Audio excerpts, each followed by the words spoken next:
नमस्ते दोस्तों, आज इस वीडियो में हम बात करेंगे मोबीक्विक आईपीओ के बारे में। इस वीडियो में हम देखेंगे कि आईपीओ का जीएमपी क्या चल रहा है और जीएमपी के बाद देखेंगे हम एंकर बुक लिस्ट क्या चल रहा है। पहला हम देखेंगे एंकर बुक, उसके बाद जीएमपी देखेंगे और तीसरा देखेंगे कि कब खुलेगा कब बंद होगा और जो एचएनआई कैटेगरी में आप कितना पैसा लगा सकते हो इसके ऊपर बात करेंगे। और फोर्थ लास्ट देखेंगे कि मैं इसमें अप्लाई कर रहा हूँ कि नहीं। इसमें सबसे जो मेन पार्ट होने वाला है वो है एंकर बुक और दूसरा जीएमपी, उसका ही हम पहले बात करने वाले। यहाँ पे देख सकते हो कि मोबीक्विक में पहले दिन काफ़ी अच्छा खासा हमको सब्सक्रिप्शन रेट देखने के लिए मिला और 7 गुना टोटल ये भर चुका है। जिसमें से रिटेल की बात करूँ तो रिटेल ने काफ़ी इंटरेस्ट दिखाया है बिकॉज ऑफ जीएमपी भी मैं आपको आगे बताऊंगा। 26 गुना भाई सब्सक्राइब कर दिया है। यहाँ पे नॉन इंस्टीट्यूशनल इन्वेस्टर की बात करूँ तो अराउंड 9 गुना कर दिया और टोटल 7 गुना के आसपास सब्सक्रिप्शन देखने के लिए मिल रहा है पहले ही दिन, जो कि काफ़ी अच्छा निकल के आता है।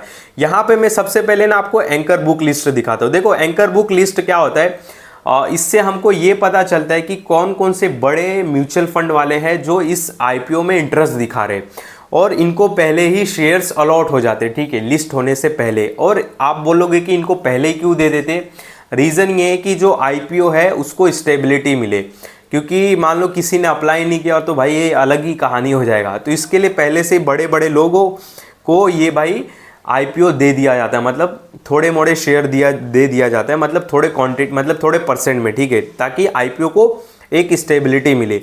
यहाँ पे देखो देख सकते हो कि कितने क्वांटिटी में शेयर्स मिलते हैं, कट ऑफ प्राइस पे मिलते हैं और सेकंड अमाउंट कितना, ये सारी चीज़ें आपको देखने के लिए मिलेगी। मैं आपको नाम बता देता हूँ कि कौन कौन से बड़े नाम हैं जो इस आईपीओ में इंटरेस्ट दिखा रहे हैं। उसमें से एक बहुत बड़ा भी नाम है, जैसे कि देखो एसबीआई, कॉन्ट म्यूचुअल फंड, फिर एचडीएफसी म्यूचुअल फंड। आपको 2-3 एचडीएफसी म्यूचुअल फंड दिखेंगे। तो ये 2-3 अलग, देखो म्यूचुअल फंड अलग अलग टाइप के होते हैं, जैसे कि एचडीएफसी फ्लेक्सी का, एचडीएफसी स्मॉल कैप हो गया, फिर बाद में HDFC banking and financial service fund. तो अलग अलग एक ही, मतलब एचडीएफसी बैंक के अलग अलग फंड है, तो वो सारे लोग अलग अलग ही अप्लाई करते, ठीक है। इसके लिए आपको 2-3 एचडीएफसी बैंक के म्यूचुअल फंड देखने के लिए मिलेंगे। और इसमें एक जो सबसे बड़ा नाम है वो है मॉर्गन स्टैनली। ये भी काफ़ी इंटरेस्ट दिखा रहे हैं इस आईपीओ में, ठीक है। अराउंड देख सकते हो कि इनके क्वांटिटी की बात करूँ तो ये दो मॉर्गन स्टैनली के म्यूचुअल फंड है, जैसे कि Morgan Stanley India investment fund. ये इनको 5,97,000 शेयर्स मिलने वाले हैं। और फिर Morgan Stanley investment fund India equity fund, इनको अराउंड 2,98,000 इक्विटी शेयर मिलने वाले हैं। तो ये सारे अप्लाई कर रहे हैं, ठीक है। बाद में ईस्ट स्प्रिंग हो गया, फिर बाद में यहाँ पे अशोक इंडिया इक्विटी हो गया, फिर एक्सेस म्यूचुअल फंड हो गया, आर्यभट्ट ग्लोबल हो गया, 361 इक्विटी फंड हो गया, आपको स्क्रीन पर दिखता रहेगा, फिर 3P इंडिया हो गया, एसबीआई ऑप्टिमिकल इक्विटी फंड हो गया, एसबीआई में कॉन्ट, एचडीएफसी। तो ये सारे कुछ बड़े बड़े नाम निकल के आ रहे हैं जो इस आईपीओ में अपना इंटरेस्ट दिखा रहे। तो अगर मैं एंकर बुक बोलूँ तो एक डिसेंट और अच्छा एंकर बुक निकल के आता है। अगर मैं मार्केट कैप के हिसाब से बात करूँ तो मार्केट कैप है इनका अराउंड 2200 करोड़ के आसपास का, ठीक है, 2200। तो एक ये माइक्रो स्मॉल आप बोल सकते हो कि फिनटेक कंपनी है मोबीक्विक, ठीक है। तो उस हिसाब से एंकर बुक डिसेंट है, अच्छी है, ठीक है। यहाँ पे मेन एंकर बुक हो गया। अभी मैं आपको इसका जीएमपी भी दिखा देता हूँ। यहाँ पे देखो जीएमपी काफ़ी अच्छा चल रहा है भाई, अराउंड 50% के आसपास का जीएमपी चल रहा है।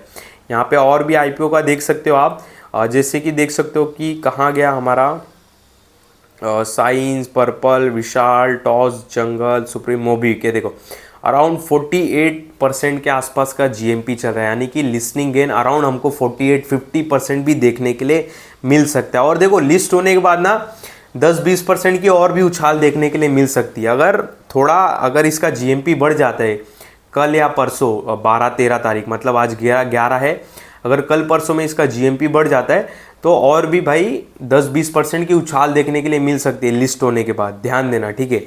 तो जीएमपी काफ़ी अच्छा है। बाद में साई लाइफ साइंस, उसका जीएमपी 7% है, इसके लिए मैंने इसको कवर नहीं किया।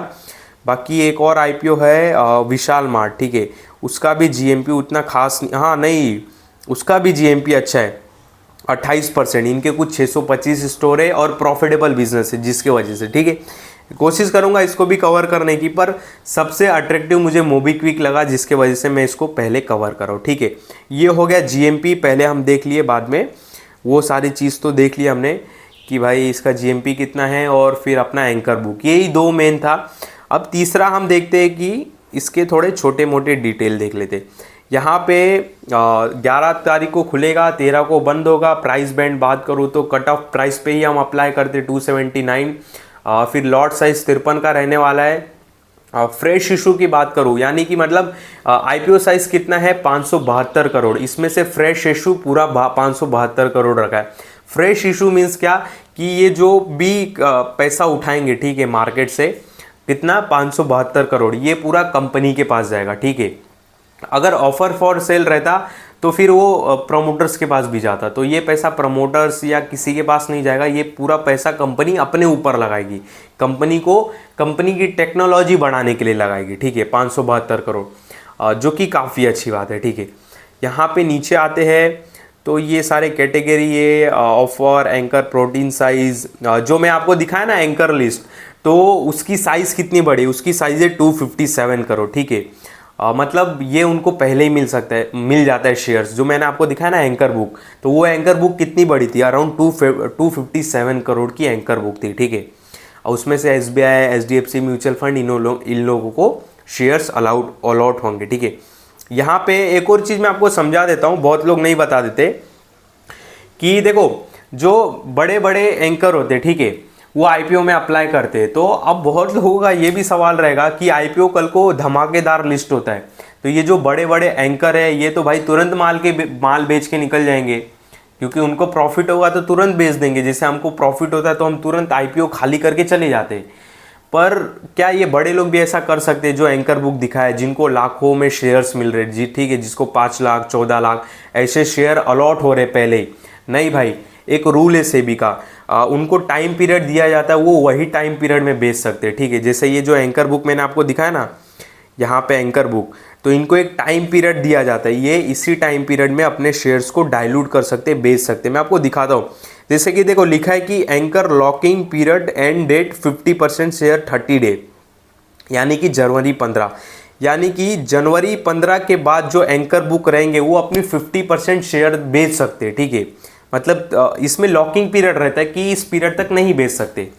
तो यहाँ पे जो एंकर रहेंगे ना, जो बड़े बड़े लोग रहेंगे, वो जनवरी 15 का उनका लॉकिंग पीरियड खुलेगा, तो इस समय क्या ये पूरे शेयर्स बेच देंगे? नहीं, इनको अपने बस 50% शेयर बेचने के लिए वो रहेगा, मतलब परमिशन रहेगा, उससे ज़्यादा नहीं बेच पाएंगे। बाकी 50% शेयर कब बेच सकते हैं? वो मार्च 16 2025 में, यानी कि 90 दिन के बाद। इसमें लिखा भी देखो, anchor lock in period end date for remaining share 90 दिन, यानी कि 90 दिन के बाद वो अपने पूरे शेयर बेच सकते हैं। मान लो सपोज, एक एग्जांपल के लिए बताता हूँ कि मैं एचडीएफसी म्यूचुअल फंड का एक मैनेजर हूँ। ठीक है, मैं एंकर बुक हूँ, मतलब मेरा एंकर बुक में नाम आ रहा है और मुझे 1 लाख शेयर मिल रहे। ठीक है, मुझे मोबीक्विक आईपीओ के 1 लाख शेयर मिल रहे। तो जैसे ही लिस्ट होता है बम्पर लिस्टिंग, तो क्या मैं तुरंत बेच दूंगा पूरा शेयर्स? नहीं, मुझे अलाउड नहीं है। मुझे अलाउड कब रहेगा? जनवरी 15 के बाद में अपने जो 1 लाख में से 50% शेयर बेच सकता हूँ। ठीक है, तो 15 जनवरी सपोज आता है और मुझे लगता है कि मुझे शेयर्स बेचने हैं, तो मैं 50% तक बेच सकता हूँ। और उसके बाद जो बचे हुए 50% कब बेच सकता हूँ मैं? मार्च 16 2025 में। ठीक है, तो ये लॉकिंग पीरियड रहता है, ताकि भाई ये लॉकिंग पीरियड क्यों रखता है सेबी? ताकि भाई मार्केट में उथल पुथल ना हो जाए। ठीक है, कल को भाई आईपीओ मान लो कि नीचे खुला या आईपीओ लॉस में जा रहा है, और बड़े लोग तो स्मार्ट है, वो तो पूरा माल खाली कर देंगे, और पूरा माल खाली कर देंगे तो भाई कंपनी बर्बाद हो जाएगी। इसके लिए जो सेबी है एक लॉकिंग पीरियड रखता है। ठीक है, ओपन डेट, क्लोज डेट देख सकते हो यहाँ पे, आप खुद डीमेट अकाउंट में देखते रहोगे। फिर बाद में यहाँ पे रिटेल में minimum amount 14,787, retail max, HNI। और मैं आपको बता देता हूँ, एक पेन कार्ड से एक ही आईपीओ अलॉट, मतलब एक ही आईपीओ लगाना, 2-3 आईपीओ लगाने, मतलब 2-3 अपना क्या बोलते हैं एप्लीकेशन लगाने की कोशिश मत करना, नहीं तो वो रिजेक्ट हो जाएंगे। एक पेन कार्ड, एक डीमेट अकाउंट, अगर रिटेल कोटा में लगा रहे हो तो एक पेन कार्ड, एक डीमेट अकाउंट से एक ही आईपीओ लॉट लगाना है। ठीक है, लालच में 2-3 लगाओगे तो वो भी कैंसिल हो जाएगा, जो मिलने वाला है वो भी नहीं मिलेगा। बाद में यहाँ पे और कुछ नहीं है इतना बताने लायक, ठीक है। और मार्केट कैप अराउंड देख सकते हो कि 2295 करोड़ निकल के आ रहा है अभी तक, ठीक है। और लिस्ट होने के बाद ऊपर नीचे भी हो सकता है। बाद में देखो रेवेन्यू असेस्ट वगैरह उतना मैं अभी नहीं देखूंगा। रीज़न क्या है, क्योंकि मैं प्रॉफिट बुकिंग और लिसनिंग गेन के हिसाब से मैं इसमें अप्लाई कर रहा हूँ। मेरे को अच्छा लिसनिंग गेन मिला, मैं निकल जाऊंगा, सिंपल, ठीक है। मतलब जो प्राइस पे भी लिस्ट होगा मैं उसी दिन निकल जाऊंगा, मेरा ये नज़रिया है। सेकंड में इसमें एंट्री के लिए कब सोचूंगा, लिस्ट होने के बाद देखूंगा, एक प्राइस पे जब स्टेबल हो जाएगा तब मैं सोचूंगा इसमें एंट्री करने के लिए, ठीक है। मैं आपको अपडेट कर दूंगा जैसा भी अपडेट होगा, पर मेरा नज़रिया बस इस आईपीओ को है लिसनिंग गेन लेके, ठीक है। बाकी और कुछ नज़रिया नहीं है, लॉन्ग टर्म का नज़रिया नहीं है, क्योंकि देखो ये सारी कंपनियां थोड़ी लॉस मेकिंग चल रही है, ठीक है। अगर मैं लिस्ट मार्केट में बात करूँ, सबसे ज़्यादा देखो मार्केट शेयर किसका है, फ़ोन पे, गूगल पे, वो लिस्ट नहीं है तो उनकी बात ही छोड़ दो, वो तो मार्केट में लिस्ट नहीं। और थर्ड नंबर की कौन सी, पेटीएम का यूपीआई में मार्केट शेयर ज़्यादा है, यूपीआई पेमेंट में, तो पेटीएम लिस्ट है। तो पेटीएम हम अभी देख रहे हैं कि लॉस मेकिंग है, ठीक है। और मोबीक्विक भी देखे तो लॉस ही मेकिंग है, लगभग लॉस ही कर रही है। अभी रिसेंटली 14 करोड़ का एक प्रॉफिट किया है, तो उसको प्रॉफिट नहीं मान सकते, ठीक है, आप लॉस ही मेकिंग बोलो। तो हाल फिलहाल ये कंपनियां लॉस मेकिंग कर रही है, तो मेरा यही नज़रिया है, लिसनिंग गेन अच्छा मिला तो मैं एग्जिट हो जाऊंगा, सिंपल। हाँ, एक दो क्वार्टर इनके अच्छे निकल के आते, सपोज मोबीक्विक या पेटीएम दोनों के एक दो क्वार्टर अच्छे निकल के आते हैं, तो फिर मैं दोनों को कंपेयर करूंगा, दोनों के में जो सस्ते वैल्यूएशन पे रहेगा मैं उस हिसाब से उस समय डिसीजन लूंगा, ठीक है। बाकी कुछ भी अपडेट रहेगा मैं अपडेट आपको आगे कर दूंगा। पहले आईपीओ में देखते हैं, लिसनिंग गेन के लिए पहले अप्लाई करें, लिस्ट होने दो, पहले मिलता है नहीं मिलता है वो देखते हैं, उसके बाद लिस्ट होने के बाद भाई आगे जो भी है हम अपना डिसीजन लेंगे, ठीक है। तो अभी फ्यूचर को लेके इतना दिमाग लगाने की ज़रूरत नहीं है, हाल फिलहाल केवल अपना फोकस है लिसनिंग गेन, ठीक है।